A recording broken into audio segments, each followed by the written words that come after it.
اللہ الرحمن الرحیم۔ میں ہوں ڈاکٹر طاہر جوید اور آپ دیکھ رہے ہیں doctor Tahir Javed health care. آج کا ہمارا موضوع ہے نزلہ، زکام، کھانسی، چھینکیں، الرجی، کمزوری، ناک کا بند ہونا، سانس کی تکالیف اور موسمی نزلہ۔ تو ویڈیو شروع کرنے سے پہلے آپ ہمارے چینل کو سبسکرائب کیجئے اور آئیکن بٹن کو دبائیے تاکہ ہماری ہر نئی آنے والی ویڈیو کا نوٹیفیکیشن آپ تک پہنچ سکے۔ دائمی یعنی مستقل نزلہ، کھانسی، زکام، ناک کا بند ہونا، چھینکیں، الرجی، سوتے ہوئے ناک کا بند ہو جانا، سانس کی تکلیف وغیرہ کی شکایت بہت عام ہے۔ خاص طور پر ہر بدلتے موسم میں تو یوں لگتا ہے کہ ہر دوسرے انسان کو نزلہ لگا ہوا ہے یا ابھی لگ کر ختم ہوا ہے، مگر اس کے اثرات ابھی باقی ہیں۔ نزلہ، زکام اور سانس کی تکلیفوں میں مبتلا افراد کو محکمہ موسمیات کی طرح موسم اور ماحول کی تبدیلی کا علم و احساس قبل از وقت ہو جاتا ہے۔ سردی کی لہر 2 دن بعد پہنچتی ہے، مگر ان پر اس کا اثر پہلے ہی پہنچ چکا ہوتا ہے۔ ہمارے آس پاس کئی لوگ ایسے بھی ہیں کہ ہر بدلتا موسم ان کی نازک طبیعت پر گہرا اثر ہوتا ہے۔ ذرا سی بے احتیاطی سردی لگی اور نزلہ، زکام، چھینکیں شروع ہو گئیں اور پھر کھانسی۔ اگر نزلہ و کھانسی مزمن شکل اختیار کر لے یا بار بار اس کا حملہ ہو یا باوجود احتیاط کے ضرور لگ جائے تو یہ موروثی مزاج کا سبب ہوتا ہے، خاص طور پر ٹی بی یا سرطانی کینسر مزاج۔ اس کو بار بار اینٹی بائیوٹک دوائیاں دے کر دبانے کی بجائے نہایت توجہ اور ذمہ داری سے باقاعدہ علاج کروانا چاہیے۔ نزلہ کا اخراج یا جلدی ابار یعنی دانے، پھوڑے، اسکن ایشوز بالعموم 2 خبیث بیماریوں ٹی بی یا کینسر سے بچانے کی قدرتی مدد ہے، جس سے ان کا زہریلا مواد خارج ہوتا رہتا ہے۔ اسی طرح کان بہنا، مقعد کا ناسور، بواسیر وغیرہ کا اخراج بھی کسی بڑی اور موذی بیماری سے بچانے کی قدرتی مدد ہے۔ اگر یہ مزمن شکل اختیار کر لیں اور جان نہ چھوڑیں یعنی بار بار ہوتے رہیں تو ان کو بڑی اہمیت دینی چاہیے اور باقاعدہ علاج کروانا چاہیے۔ وقتی دواؤں، نسخوں، ٹوٹکوں، بار بار اینٹی الرجی یا اینٹی بائیوٹک کے دواؤں کے استعمال سے کچھ وقت کے لیے دب تو سکتے ہیں، مگر اکثر اپنا گہرا اثر چھوڑ جاتے ہیں جو بعد میں کسی موذی مرض یا لمبی بیماری کی شکل ظاہر ہوتا ہے۔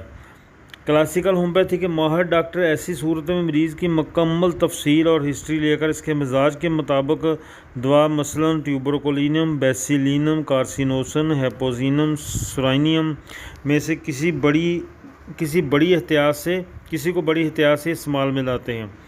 یہ بڑا لمبا، گہرا، دور اور دیر تک اثر کرنے والی دوائیں ہیں۔ ڈاکٹر کے مشورہ کے بغیر ان کا استعمال کسی بڑے نقصان کا باعث بن سکتا ہے۔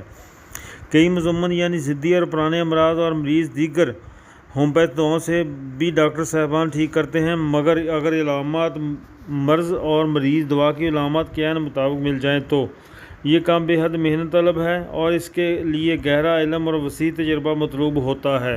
جن ڈاکٹر صاحبان کو میٹریا میڈیکا اور کیس ٹیکنگ پر عبور ہوتا ہے وہ جب دوائی کا انتخاب کرتے ہیں تو مریض کو حیرت انگیز فائدہ ہوتا ہے۔ مشہور یورپی ہومیوپیتھ ڈاکٹر جارج وتھالکس میں یہ فن اپنے عروج پر نظر آتا ہے۔ مجھے ان کے لیکچرز سننے اور کیس ٹیکنگ کے طریقوں کو دیکھنے اور سیکھنے کا موقع ملا ہے۔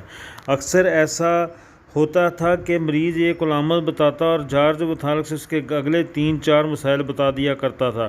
اگر فن اور قابلیت اس درجہ پر عروج پر ہو اور وتھالکس کے بقول ڈاکٹر کا ہر سوال کسی دوا کو ذہن میں رکھ کر لایا گیا ہو تو پھر جو دوائی منتخب ہوتی ہے وہ اکثر اوقات اتنا گہرا اثر کرتی ہے کہ مرض کی جڑ بنیاد کو ختم کر دیتی ہے۔ یہ اہم نکتہ بھی وتھالکس اور دوسرے کلاسیکل ہومیوپیتھ ڈاکٹر بیان کرتے ہیں کہ اس انداز سے منتخب کی گئی دوا جس میں دوا اور مرض کی علامت ایک جیسی ہوں دی جائے تو مریض کی جلد پر غبار ظاہر ہو جاتا ہے یا کوئی اخراج جاری ہو جاتا ہے، جو ماضی میں ایلوپیتھک یا ہومیوپیتھ دواؤں کے بے جا استعمال سے دب گیا تھا، اور اس غبار اور اخراج کو جاری رکھنے سے رفتہ رفتہ مرض ختم ہو جاتا ہے۔ کچھ وقت کے بعد یہ غبار، الرجی، خارش یا اخراج خود بخود غائب ہو جاتے ہیں۔ یہ بڑا ہی اہم نکتہ ہے اور اس مرحلہ پر ڈاکٹر اور مریض دونوں کو صبر اور سمجھ سے کام لینا چاہیے۔ نزلاوی جھلیوں میں خراش یا ورمی کیفیت پیدا ہو جاتی ہے۔ اسباب جیسا کہ اوپر بیان ہو چکے ہیں، گرمی سردی لگنے سے یا کوئی ترش یا ٹھنڈی چیز کھانے پینے سے اور بعض اوقات تیز مرچ مسالہ سے۔ نزلہ میں عموماً پہلے ناک اور حلق میں خراش پیدا ہوتی ہے، چھینکیں آتی ہیں اور ناک سے پانی کی طرح کا خراج ہونے لگتا ہے۔ اگر یہ خراج رکے نہیں یا دواؤں سے روکا نہ جائے تو ایک صحت مند انسان میں گاڑھا ہو کر خود ہی ختم ہو جاتا ہے۔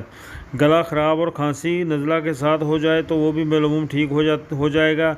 بعض اوقات معمولی سی غلطی سے مختلف قسم کی دوائیاں دینے سے یا خراج دبا دینے سے نزلہ کھانسی طول پکڑ جاتے ہیں اور پھر نوبت دمہ یا ٹی بی تک آ پہنچتی ہے۔ کئی دفعہ نمونیا تک ہو جاتا ہے اور اس کا نتیجہ بھی اکثر ٹی بی ہی نکلتا ہے۔ نزلہ کھانسی کا بر وقت اور باقاعدہ علاج ہونا چاہیے۔ اس علم میں علامات کے لیے 7 ہومیوپیتھ دوائیں رہنمائی کے لیے دی جا رہی ہیں۔ ان کی پوٹینسی اور خوراک کا تعین خود کیا جا سکتا ہے اور مرض کی صورتحال کو پیش نظر رکھ کر ہی کر سکتے ہیں۔ اچانک سردی لگ جانے سے ہو تو نیکونائٹ بہترین دوا ہے۔ اگر ابھی ابتدا شروع ہے نزلہ زکام کی تو نیکونائٹ 200 یا 30 میں دیں، انشاءاللہ فوری نزلہ زکام ختم ہو جائے گا۔ بدلتے موسم میں جب دن گرم اور راتیں ٹھنڈی ہوں تو ڈلکا مارا 30، نیٹرم سلف 30، یہ دونوں ادویات کا کمبینیشن بھی دیا جا سکتا ہے اور الگ الگ بھی دی جا سکتی ہیں۔ یہ نزلہ زکام خاص طور پر ان دنوں کے لیے جب دن گرم اور راتیں ٹھنڈی ہوں تو یہ دونوں دوائیں استعمال ہو سکتی ہیں۔ جب اخراج گاڑھا ہو جائے تو مرگ سال اور طول پکڑ رہا ہو تو ہیپر سلفر 200 طاقت میں اور مرگ سال 30 میں استعمال کریں۔ اگر گاڑھا ہو تو مرگ سال، اگر طول پکڑ رہا ہے تو ہیپر سلفر۔ اگر ٹانسل متورم ہو جائیں اور درد کریں تو بیلاڈونا۔ اگر نمونیا کی شکایت ہو جائے تو ایکونائٹ کے بعد برائیونیا فاسفورس میں سے جس کی علامات ملتی ہیں۔ یاد رہے کہ نمونیا جیسی تکالیف نزلہ کھانسی ہو جانے کے علاوہ بھی سردی لگ جانے سے ہو جاتی ہے، بالخصوص بچوں میں۔ اس کے لیے ایکونائٹ برائیونیا فاسفورس ہی علامات کے مطابق اہم دوائیں ہیں۔ اگر نمونیا طول پکڑ جائے تو لائکوپوڈیم سب سے بہترین ہومیوپیتھ دوا ہے۔ نمونیا کے لیے نیموکوموکسینیم بہترین مفید دوا ہے۔ بفرض محال کسی دوا سے شفا نہ ہو رہی ہو تو ٹیوبرکلینیم 200 کی ایک خوراک بڑی کارآمد ہوگی۔ اس کی صرف ایک خوراک ہی کافی ثابت ہوگی۔ بچوں کا نمونیا، ننھے بچوں کو نمونیا ہو جائے تو بعض اوقات اینٹی مٹاڈ صرف ایک خوراک دینا ناگزیر ہو جاتا ہے۔ ننھے بچوں میں اس کی علامات مخصوص ہوتی ہیں: بخار، کھانسی، سینے میں سانس لیتے ہوئے یا کھانستے وقت بلغم کی آواز، غنودگی میں چونکنا، پیاس بالکل ختم، یہ اینٹی مٹاڈ کی علامات خاص علامات ہیں۔ نمونیا کے مریضوں کی عمومی علامت بے چین ہوا یا غنودگی ہوگی، سانس میں تیزی، نتھنے سانس لیتے ہوئے پھولتے ہوں گے، درجہ حرارت مسلسل زیادہ ہو، جو کم ہو تو بھی تھوڑا سا، مثلا 104 ڈگری ہو کر 102 ڈگری، عمومی پیاس کی شدت، کھانستے ہوئے سینے میں درد، بچہ ہوگا تو روئے گا۔ یہ کیفیت دیکھنے کے بعد اسٹیتھوسکوپ کی عموماً ضرورت ہی نہیں ہوتی ہے۔ ذات تنفس کی کچھ اور بیماریاں بھی، مثلا پھیپھڑوں کا پھیل جانا، پھیپھڑوں کا بلغم سے بھرا رہنا، پھیپھڑے کا سرطان یعنی کینسر، حلق کے امراض اور ٹی بی بھی اس سے زمرے میں آتے ہیں۔ تمام امراض کا یا تو خاندانی مزاج ہوتا ہے یا نزلہ زکام کھانسی کے بگڑ جانے سے ہوتا ہے۔ ان امراض میں بھی ٹیوبرکلینیم، بیسیلینم، ہیپوزینم وغیرہ کام آتی ہیں۔ دیگر ادویات سے شاید ہی کوئی مریض مستقل شفا یاب ہو جائے۔ الرجی بھی ان امراض میں شامل کی جاتی ہے۔ ہومیوپیتھی طریقہ علاج میں الرجی قابل علاج ہے، بشرطے کہ اس کے لیے بہت ادویات استعمال نہ کی گئی ہوں اور مریض کے تمام تفصیلات لے کر مزاج کو سمجھ کر مزاجی دوا استعمال کروائی جائے۔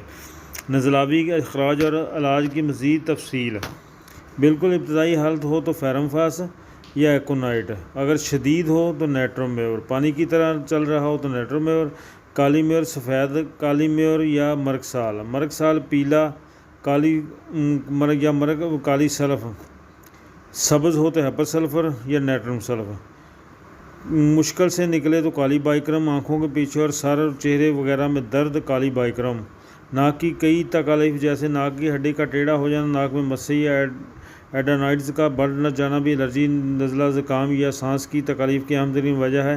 ان مسائل کی تفصیل اور ان کے علاج کے لیے ہومیوپیتھی بہترین ٹریٹمنٹ ہے۔